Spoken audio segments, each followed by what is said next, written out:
কতদিন জিলাপি খাইনি। ব্যাস, চলো জিলিপি খেতে চলে যাবো, আজকে সানডে। রিজুর কথা শুনে চলে এলাম গরম গরম জিলিপি খেতে। এখানে একদম তোমার সামনে ছাকছে জিলিপিটা গরম গরম, আর দিয়ে দিচ্ছে, মানে ধরা যাচ্ছে না, এত গরম, রিজু ধরতে পারছে না, এত গরম জিলিপি।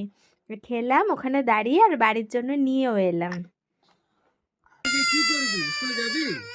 স্কুল যাবি? যাবি? তোকে স্কুলে ঢুকা, তুই স্কুল যাবি কি? স্কুল স্কুল যাস না? কবে থেকে যাবি? কবে থেকে যাবি?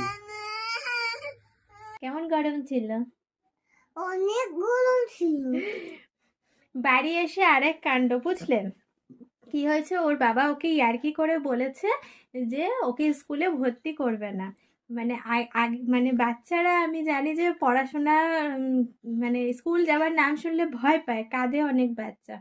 এ বলছে কবে স্কুলে যাবে, মাথা খারাপ করে দিচ্ছে, আমাকে স্কুলে ভর্তি করে দাও, আমাকে স্কুলে ভর্তি করে দাও। মানে ওয়েট করছি যে কিছুদিন হোক আমি একটুখানি। বাবাকে হাত টিপে দিলাম। হ্যাঁ, যা আর যা, বাবা বলছে আমাকে স্কুলে নিয়ে যাবে। হ্যাঁ, ওর বাবা যা যা বলছে ও তাই করে দিচ্ছে, হাত টিপে দিচ্ছে, পা টিপে দিচ্ছে স্কুলে যাবার জন্য।